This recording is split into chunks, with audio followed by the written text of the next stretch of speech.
Hi, welcome to Mindful Conversations After Hours. My name is Greg Dwyer. My guest today is Dave Robbins. He's a 1960 specialist. He's also an author. Dave, thanks for being on the broadcast. Thanks, Greg. Good to be here. So how does a person become a 1960s expert? Good question. And what is one? Well, I lived through it, and I survived. Woodstock, for one thing. right? Yeah, Apollo. Yeah, exactly. But I think what really sort of put me on the track for it was kind of the way this particular generation is going. And I got thinking in terms of how similar is the 2019 right. to 1969, for instance. You think they're connected? Oh, you yeah. think, and how so, and Well, why? I think that we go through cycles in history, cultural cycles. Back and forth? Yep. Okay. And in this last century, I would say the first cycle was really the first seismic shift, you might call it, in culture was the 1920s when women had the right to vote. Okay. And what happened was it sort of liberated an entire society, and they sort of found themselves through this liberation in the Jazz Age. Yeah. 1960s, what happened was they became sort of when they developed a voice for themselves, that generation. Before that, in between those years of 1930 and 1960, there was a war and a depression for sure. Right. But it was the kind of society that drew people together. We're all in this together. We're in the war together. We're in the depression together. We're going to get through this. The only thing to fear is fear itself. FDR's fireside chats, etc. Right. In the 60s, I think what we had was, in the 50s rather, we had a degree of complacency. I remember Ike, and maybe some of your listeners don't remember Eisenhower, Dwight D. Eisenhower. He played a lot of golf. Right. And it was really kind of, the 1950s was Howdy Doody and the suburbia whole thing. Right. And it was kind of plain, if you will. Vanilla. Vanilla. Yeah. And yet we were still living under the specter of being wiped out by a nuclear bomb. So some of us had bomb shelters that we'd stop Oh, I remember, in. you know, Yeah. the Cuban God, whole thing. The in the Cuban 60s. Missile Crisis. We came close. We did. And I could get that. I mean, but along came Kennedy. Right. And that inauguration speech, he talked to that generation. He did. He developed that generation in that speech. And 3 years later, he was assassinated. And we were sort of, I myself at least felt like my other members, my peers in my generation, we felt like we were in a rudderless ship. We didn't know where to go. You lost the leader. We hadn't, we lost a spokesperson for who we were. And then there was the war developing in Vietnam. But in 1964, I would say maybe several months after he was assassinated in November, we were at a loss for culture. And then along came the Beatles. Yes. And then along came the Stones. And then along came, the British invasion. Right. And even in the movies, for instance, the biggest bomb ever was Cleopatra with Elizabeth Taylor. Yeah. I mean, she had built her studio people built a Colosseum, which was 1/4 again the size of the actual Colosseum, and that was in a number of scenes. But her barge wasn't in a lot of scenes, and in those dollars, it cost about $5 million, that barge. No telling what it would cost now. Wow. And generally, the formula is things cost about 7 times as much now as they did back then. Sure. So that was quite expensive, but the movie was a big flop. What happened was Hollywood went to the bean counters and what have you.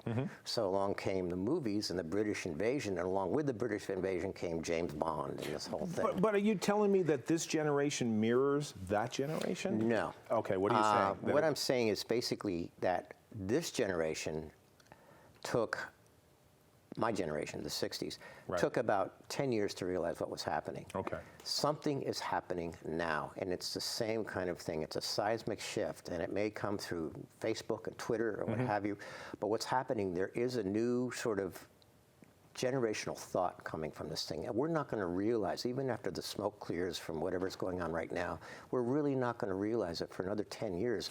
Of how this has affected us as a culture. Is it the fact that people can be accessible 24 hours a day, that they can get on the Facebook, that they can get on the Instagram, they get on the social media, they can get a text at any time, and people are walking around with this little thing in their hands? Yeah. Is that what you think is going on, or It's what? partly. Okay.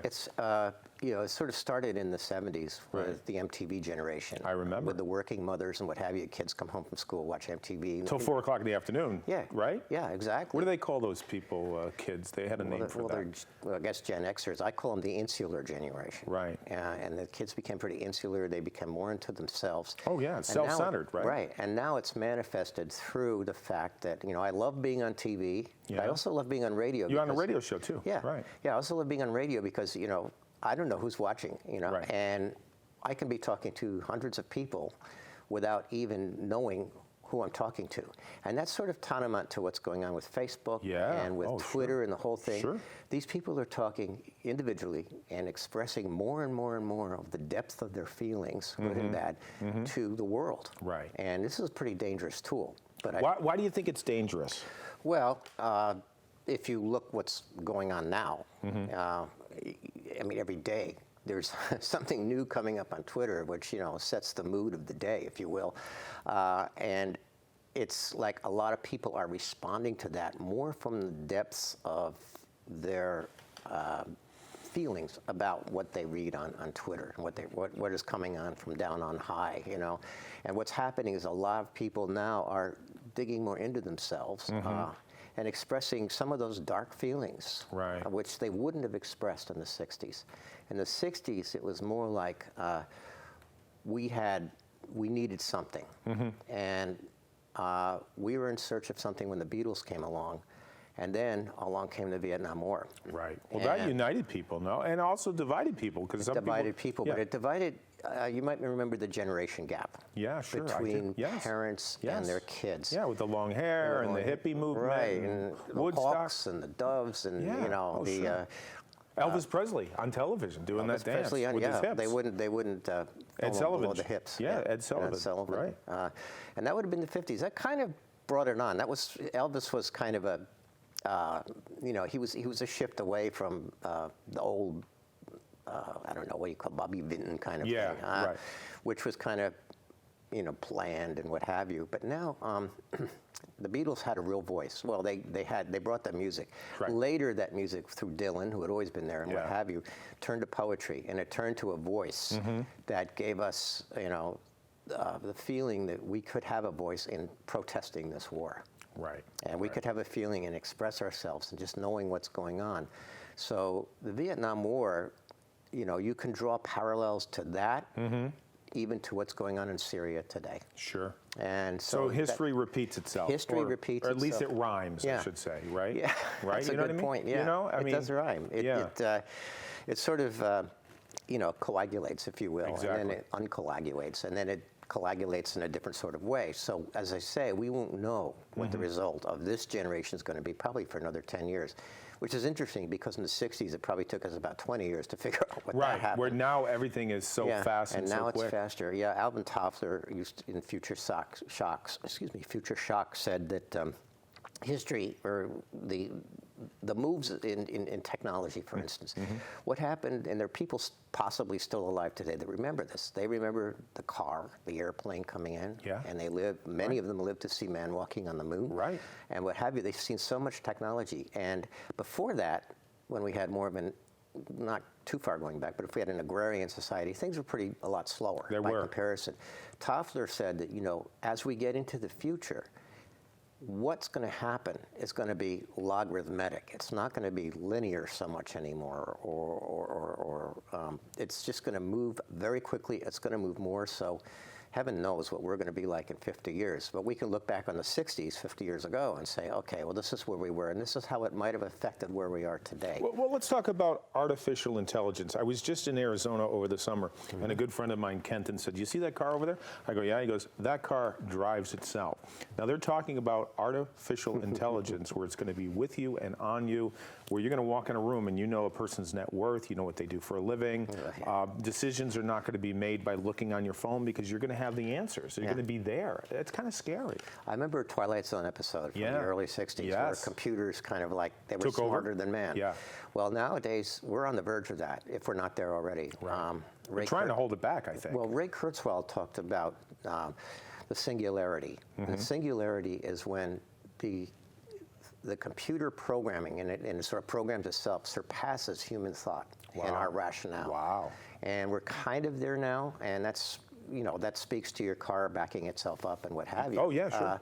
Because it does it better than we can, certainly better than I could. Right. Nobody wants to ride with me, but I am a lousy driver. But at any rate, but I think this is where we're at now, and we couldn't conceive of this in the 60s. Well, look at a store like Stop and Shop, or you look at these convenience stores. You can check out without anybody being there, just someone looking, and now they have cameras to make sure you're doing it. And the other day I was in a store and they had a robot that was going around. Oh, in Stop and Shop? Yeah. He scares the heck out of me. Yeah, it's like, so, and then the whole thing of privacy, I don't think anybody has privacy at all. Yeah. It's kind of really strange. And it's only happened in the last, 20, 30 years? Yeah. It's quick. Well, I remember in the 60s, they ended up being pretty paranoid in the Nixon administration. And a lot of people I knew thought the FBI was watching them. And right. I played games with some of them. I was pretty nasty. Like in the early 70s, I said, well, I'm from the FBI, and we're having lunch. So, and they wouldn't speak to me for months. But we were living in that sort of, people actually did believe that that there was a list kept on them. And that has developed into, something that's just, I would call open schizophrenia today. Right. And so it's a different kind of culture, different kind of shift.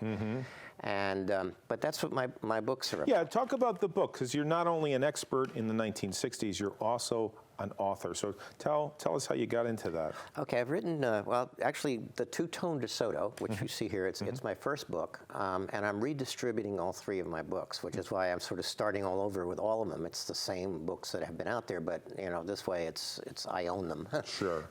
When I was going through Amazon and what they had, they owned the ISBN, but now I own my books, so I'm redistributing that way and redesigning the covers. So the Two-Tone DeSoto takes place during those Kennedy years. From 1960, it opens up with actually the Nixon-Kennedy debates and ends with Kennedy's assassination. And it's about 7 kids growing up in the Midwest in Iowa. And some of them are from urban environments. One's from Chicago, and he's trying to adjust to that. And the relationships with their parents in this time when it was destined to become an issue of the chasm that was building between children and their parents. Sure. And so these kids are sort of coming of age, and if anything, I would call it sort of a coming of age novel. I wouldn't quite say it's young adult, but yes, young adults might get something out of it. It's pretty gritty, but I think the young adults now aren't just teenagers. They actually go up from 18 to 25. Dave, are people reading these days? Yeah. I mean, you are. I am. I mean, my house is a library. I know. But you know what I mean? Yeah, that's why I write about the 60s, because older people like to read. So I figure, sure. They can relate to the 60s.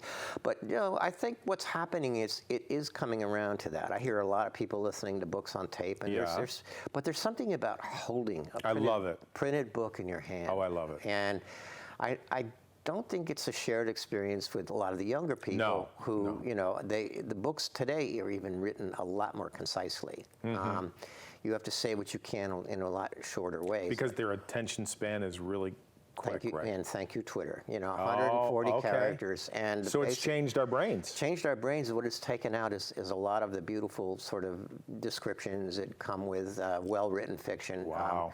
I mean, Hemingway could do it. He got away with it. And Fitzgerald used those beautiful descriptions he used. And the two were totally kind of different in their styles, whereas Fitzgerald was very indulgent, Hemingway was very, quippy, but he was able to pack something into a sentence that I haven't seen anybody been able to do now. Wow.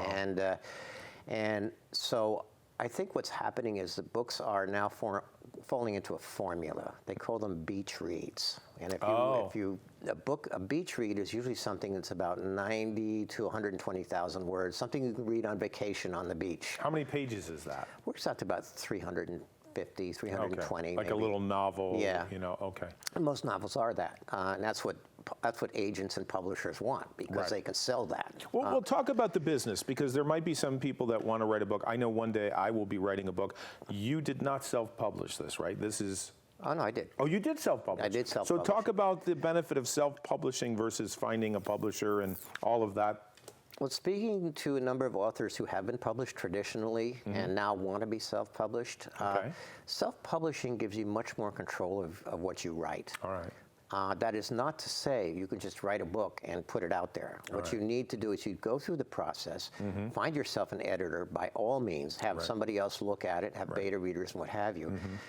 Even look into ways to marketing your book because authors are not marketers, and I can certainly attest to that. Well, most authors, what do they sell, 200 books in their lifetime? Do you know what the number is? It's not a lot, right? Yeah. Okay. Well, it isn't, and it depends. I mean, it's the name. If you're John Grisham, you're going to sell 1 million books every time you come out. And that's what you see on the shelves nowadays. You see, John Grisham, Stephen King. You were talking about Harry Potter? I was going to say, J.K. Rowling. Yeah, right. I mean, but I also know that in a lot of these cases, people buy spaces on that shelf in the airports or in certain places. They're actually renting, which I didn't know. Did you know that?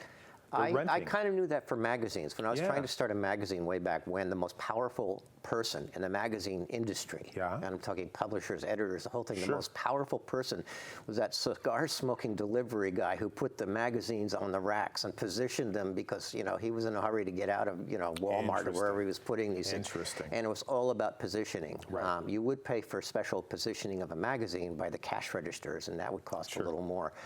But it's really about positioning nowadays. But it's also about a name recognition now more than it ever had been. I'm trying to.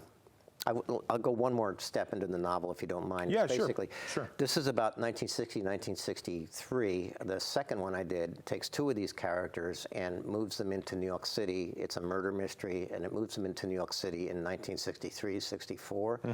And the last one I just came out with, which will be released in May, and that's called The Weight of Indifference. The second one is called The Reverend, by the way. But the weight. So tell us how you come up with these titles. Yeah, The Reverend. That sparked my interest. Well, it had a different title. It used to be called Camellia, and nobody could. It sold that way on Amazon for a number of years. And I said, well, maybe that's not a title a lot of people could understand or pronounce. But that's the sort of the stage name of this killer in the book.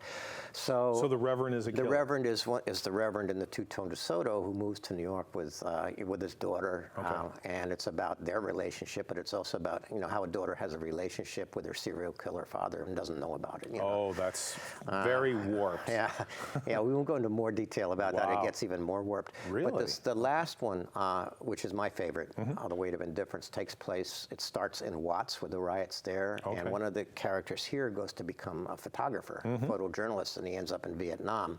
Okay. And he falls witness to, he's sort of in search of himself, and he falls witness to the My Lai massacre, and that changes everything for him. And he's a photojournalist. Nobody even believes his photos when he brings them out because, the powers that be in the military were really trying to stifle the press back then, and they oftentimes succeeded. Sure.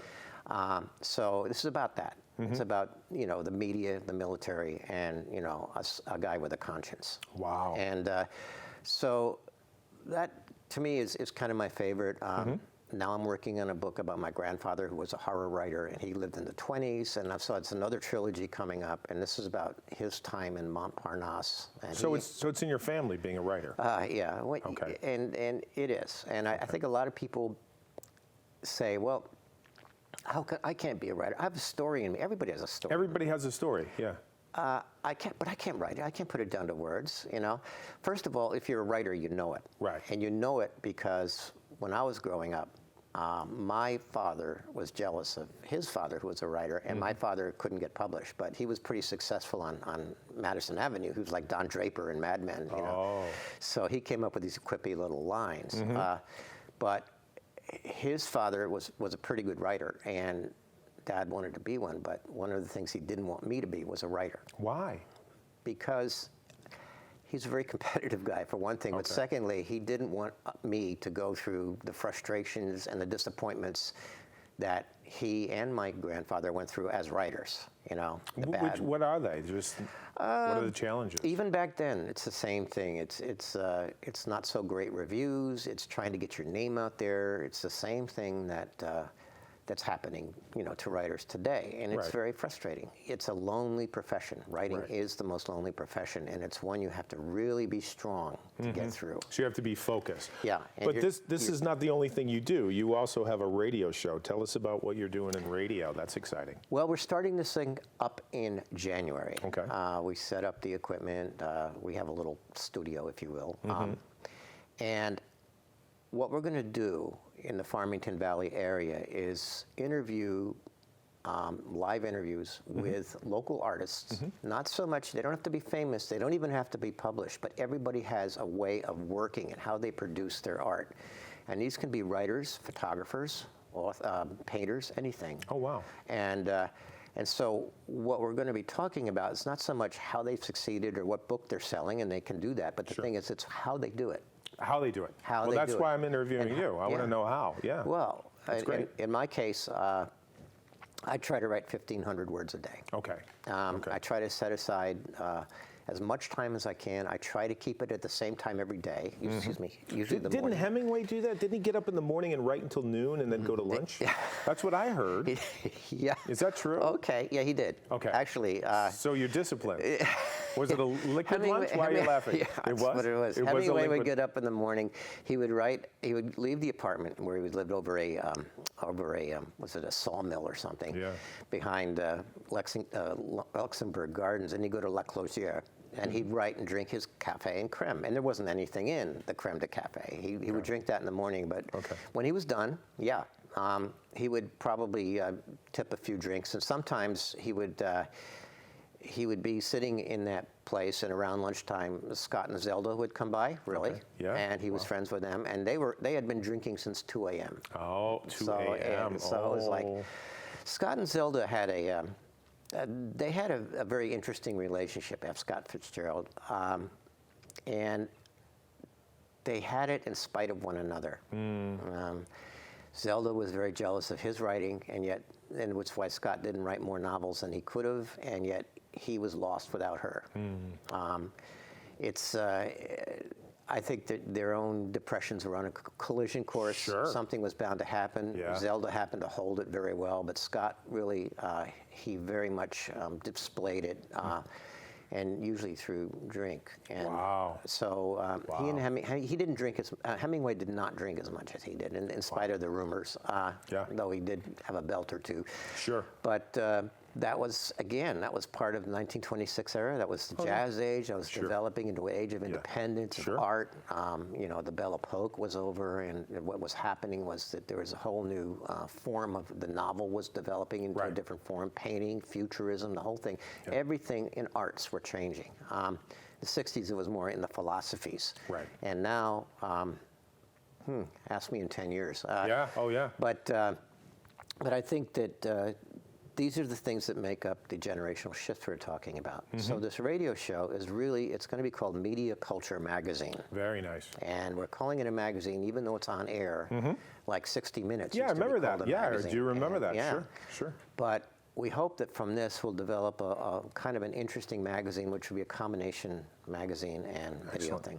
Excellent. So how do people get a hold of you? Because I know you're generous with your time. You also help people write books, or you help them get on the right path to do that. And how would they get a hold of you in case they wanted to write their own book? Okay, really quickly, what I teach is not writing, it's confidence. It's confidence. Self-confidence. I love that. Okay, so my website is dhrobbins.com. Okay. And if you're going to order the books, I prefer you go through there rather than Amazon, because it gets you to the right Amazon page. Okay. So they should go to your website, buy your books, and if they want to get a hold of you in case they want to write a book, like I want to write a book, you'll be able to help them with confidence, which is really a foundation of the whole thing, right? I will turn you into a Pulitzer Prize winner, my friend. Dave, thank you so much for being on the broadcast. You gave me something to think about. The fact that I'm reliving the 60s just thinking about this. Peace and love. Yeah, peace and love, right? And anyway, we hope we gave you something to think about. We're with Dave Robbins. Check out his website. If you'd like to purchase his book, you can. And Dave, thank you so much for being on the podcast. It's always a pleasure to have you here. Thanks again, Greg. Okay. Right. We'll catch you next time on Mindful Conversations. Mind yourself, everyone. Till next time. Bye now.